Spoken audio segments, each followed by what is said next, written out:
God bless everyone. Meron din tayong dinating dito na Fujidenso chiller. Yan, at ang naging problema nga daw po yan, sabi ng ating minamahal na customer ay nawala yung lamig at yung kanya mga pinalalamig na mga debote dyan ay hindi na lumalamig. Kaya tayo ay tinawag para tingnan kung ano ang naging problema ng chiller na to. So yung nga yung kanyang bandang likuran at ating puputulin yung kanyang charging line area para makita natin kung mayroon pang natitirang refrigerant sa loob. So ang gagawin natin ay ating puputulin muna yung kanyang charging port dahil yan ay original pa, hindi pa yan na-repair. At titingnan natin kung may lalabas na pressure. Ayan, palibasa nga sa pagkakabali natin ay wala naman talagang lumabas na pressure, ay magpuproceed na tayo ng paglalagay dyan ng mga access valve para makapaglagay tayo ng pagliligtis at saka pagpa-flashing. So okay na yan, putol na.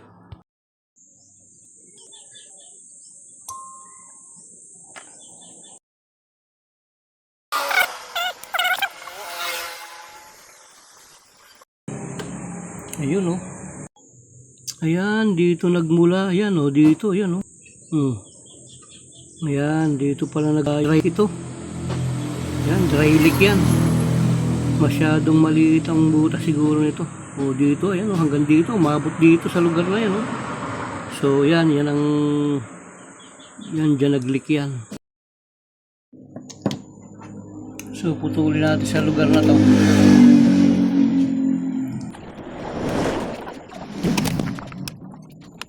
Yan. Yan.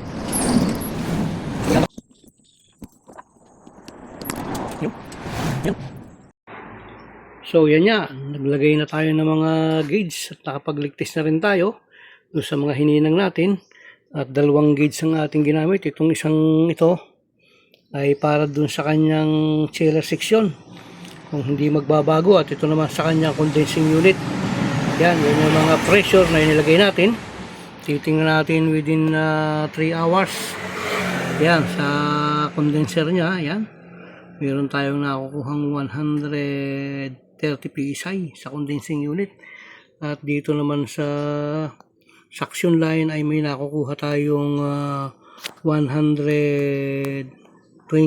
Ayan, 120 PSI. So obserbahan lang natin.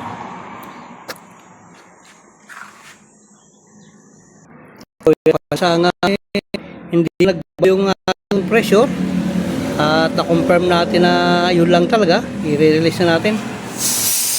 Ayun no. Pati kung sa may condensing unit niya, i-release natin. At yun lang talaga nakita natin sa may filter, yun lang talaga ang naging leak niya. So pupusin tayo ng so yan, gamit yung 141B. Nagsalin tayo dito para sa pagpa-flashing natin. Ang gawin natin ito para makapag-flashing tayo ng maganda. Ayan, sumasagit-sit na rito yan.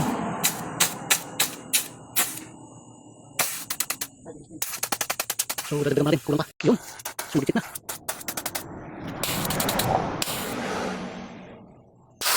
Malabas na yung ating kontrol. Uy, maawas. Yun oh, naku. Tumapon. So yan, ibig sabihin makinis pa tong simento. Wala pang kumapatak dyan kasi matagal bago lumabas dito yung ating chemicals. Ayan, may mga lumalabas ng bahagya-bahagya. Tsatsagayin lang natin. Ayan, may mga na-indication na. Langis. Ayan, ayun. Sumirit na. Ayan, malangis yung ayan, ibig sabihin yung evaporator niya binumba ng makina yung langis doon. Kasi ganyan, kapag ka nagkaroon ng leak yan, sasama yung langis na doon sa preon. Ayan ayan, dami lumalabas So ubusin natin yan. Ayan, may tumutulo na simento, may mga pumapatak na. Ayan naglalabasan na. Sabi nga ay hindi natin tatantanan yan hanggat hindi natin hasaid yan. Yung ginagawa ko para mabilis ang flashing sa condenser at saka sa evaporator yan, inihiga ko siyang ganyan Kasi pagka ganyan, dire-diretso yung pasok ng chemicals natin dyan. Ayan, oh. Dire-diretso sa loob, hindi siya mahirapang pumasok, hindi katulad doon nakatayo. Mahirapan siyang umakyat, pero pagka ganyang nakatayo, talagang para siyang agos ng tubig na dire-diretso kasi pantay siya eh. Uli natin.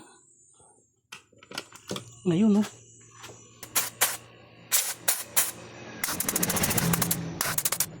Palisa. Lakas, oh. Okay na yan, yan. Sumasagitsit. Ang lakas ng sagitsit niya, yan, oh.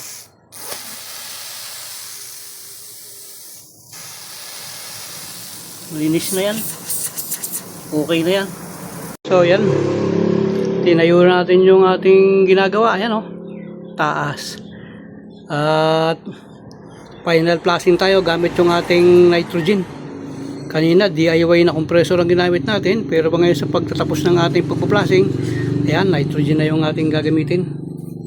Yun. May lumalabas, oh. Ayan. Itim na yan, yan. Yung itim na yan, yan yung nakuhang dumi sa loob, ayan, oh. Ang dami. Yan pa, oh.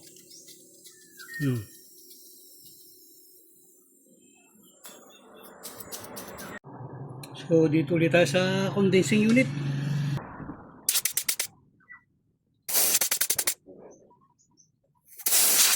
Wala na, malinis na. Ayos na.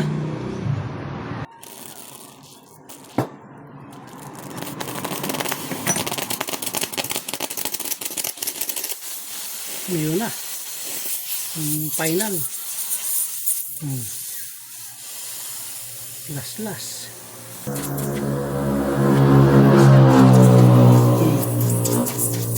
Wala na, oh. So, yeah, palibasa ay inis na. Ay magpuproceed na tayo.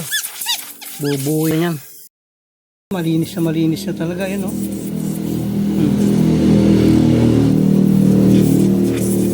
Ayos na yan. So, yeah, nag-finalize tayo. Yan. Check na natin lahat yan. Yan.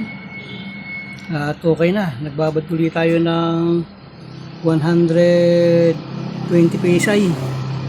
Yan. At bababa natin siya ng 5 hours bago natin siya vacuumin. So yan, bisitahin ulit natin. So ayun, no. Palibasa nga hindi gumalaw yung kanyang gauge dun sa pinagalagyan niya kanina na 120 PSI ay ngayon ay talagang na-confirm natin na talagang yung butas lang dito na nakita natin, yun lang talaga yung naging butas niya at ngayon niya ay atin na siyang babaktumin. Magpo-proceed na tayo. I-release na natin.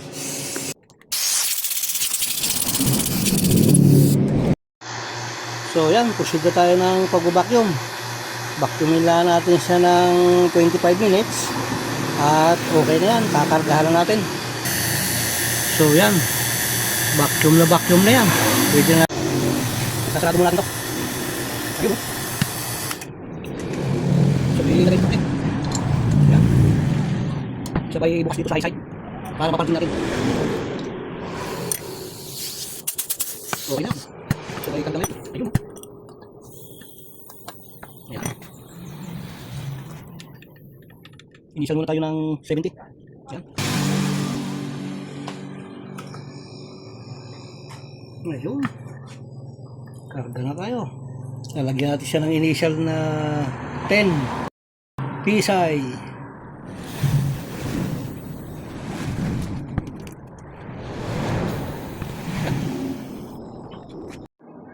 So ayun, no. Meron tayong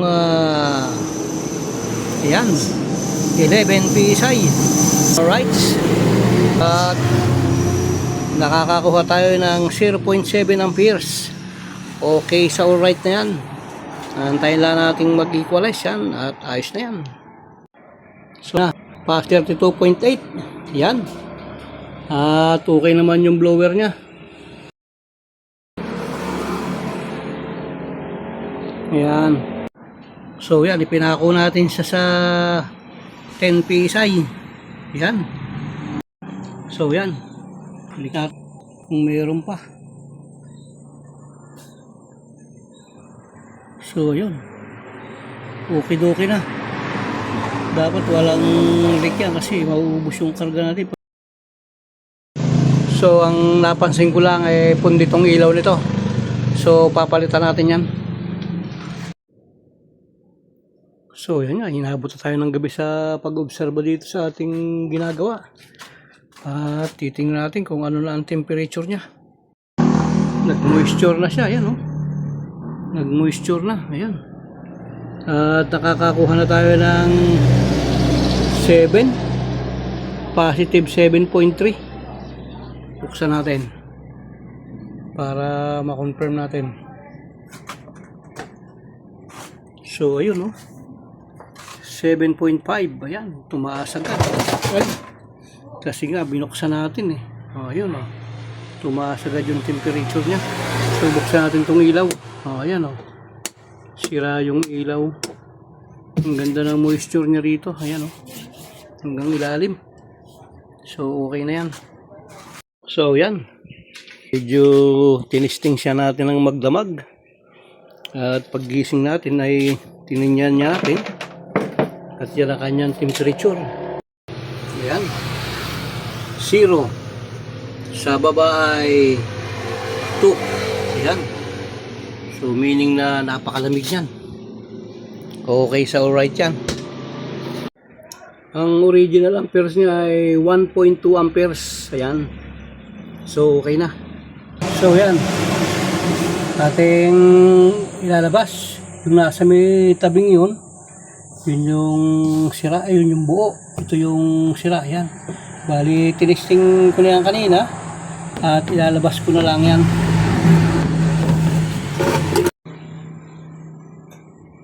So yan, kilabit na natin. Pinandara natin. Pailawin natin. Sa atin dito. Ayun. Okay. Yup natin. Ayun. So okay na yan. Okay, so alright. Ayun oh. Ang ganda. Ayun. Lalo na sa gabi. Pati to may ilaw na to. So okay na po yan. Paano, buli dyan natatapos yung ating ginawa na isang chiller. Na naging problema nga nito ay nawala yung lamig. At ang nakita natin yung problema ay dun sa kanyang filter dryer. Yan, doon siya nagkaroon ng leak. So, at yan nga, ginawa natin. Pinagdata ng filter dryer. Okay na. So, marami pong salamat muli sa patuloy niyong subaybay sa aking mga video. Pag-like, pag-subscribe, at pagpindot sa notification bell para lagi tayong updated. Marami pong salamat. Nawa po ang biyaya at pagpapala na ating Panginoon ay sumatin. God bless.